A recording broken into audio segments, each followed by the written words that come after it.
Episode 293, Getting a Leg Up.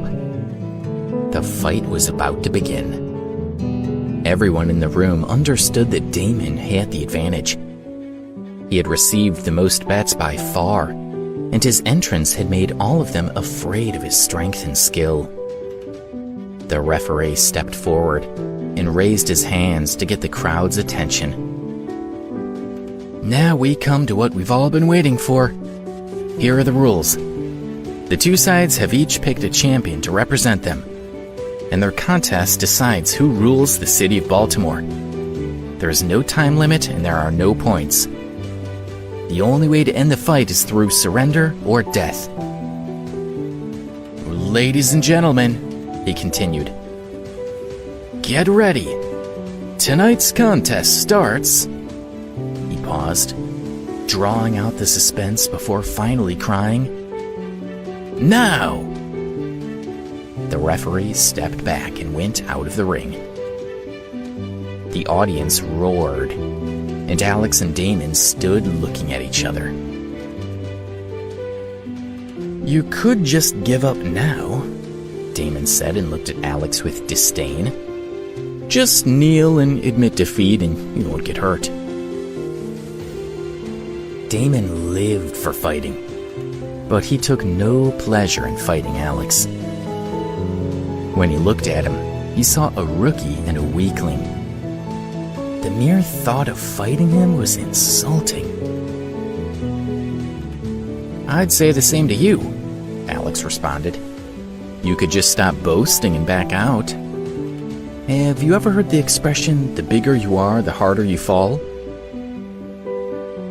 Alex respected Damon as a fighter. He had heard plenty of stories about the other man's skills. But when he had opened his mouth and spoken to him the way he had, it had only increased his urge to fight. Damon was too arrogant, and Alex was determined not to grovel before him. I gave you a chance, you little fool, Damon said. Alex's response had angered him. I won't go easy on you. Suddenly, Damon made his first move. He leapt into the air and straightened his leg as he came down on Alex. He looked like a javelin, and his foot was like a steel weight coming to crush its target. Alex reacted quickly. He braced himself, held out his hands, and caught Damon's foot as it came down on him. He directed it straight downward in front of him, and Damon's foot cracked the wood as it went straight through the floor. Alex was shocked. It was no wonder that this man had defeated Paul. If this first strike had come down on me, he thought, it would have crushed me. While Damon yanked his foot out of the hole in the floor, Alex took the opportunity to step over to the other side of the ring. Damon was also surprised. If this kid can so easily defend against that move, he thought, then he's a more worthy opponent than I thought. He looked at Alex and smiled. I'm glad. I thought this fight would be boring. His face grew darker. But you should have stood still and accepted it. It would have been less painful.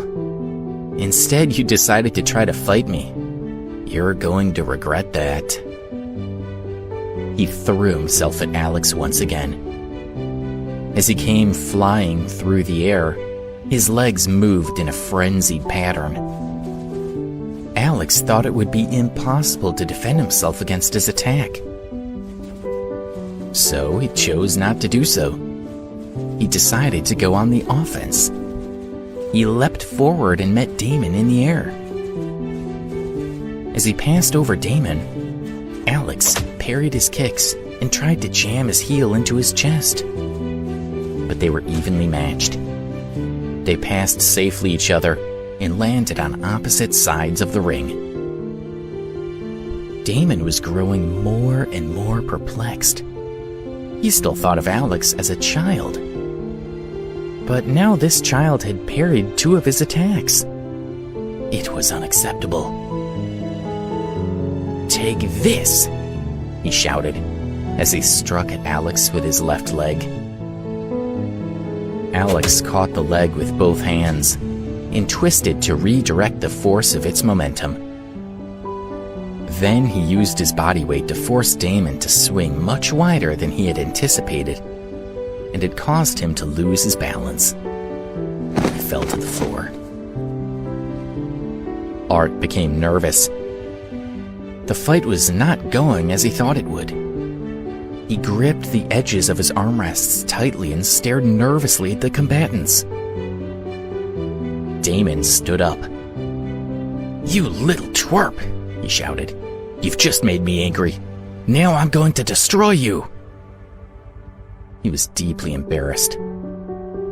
Alex had made him lose face in front of an entire group of people, and his honor was at stake. Not only his honor, but the honor of the Blood Brothers gang he represented. There was only one way to fix it. He stared at Alex with murder in his eyes. He readied himself to make another attack. But as he bent his legs to leap at Alex, the floor creaked loudly and gave way beneath him. He cried out as he fell into a hole, and he got stuck halfway down. As he pulled himself up, his trousers ripped, revealing his strong legs. Alex could immediately tell how Damon's kicks could carry such force. His legs were thick and twisted with muscles. They were more like tree trunks than human limbs. He must have been training kicks every day of his life. Damon readied himself for another attack. This time, he did not use his legs for kicking. Instead, he used the explosive power of his whole body to rain heavy punches down on Alex. His onslaught was like a tornado, and Alex could not help but go on the defensive. Damon had practiced this move often. It required immense skill and stamina, and he knew that it would drain his energy. But he had to finish Alex off quickly to regain his honor, and he could think of no other way. The audience was taken aback by the sheer force of Damon's attack. Celeste, Celine, and Nellie cried out in fear. They worried that this attack would be too much for Alex to handle. Alex concentrated all his strength on defending himself. He knew that if he made the slightest mistake, he would be seriously injured.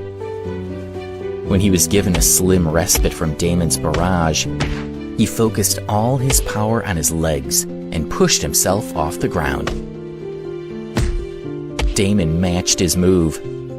Their feet met in the air, and all their combined power collided in a single point. The impact rushed through Damon's leg. It felt as if he had been hit by a tidal wave.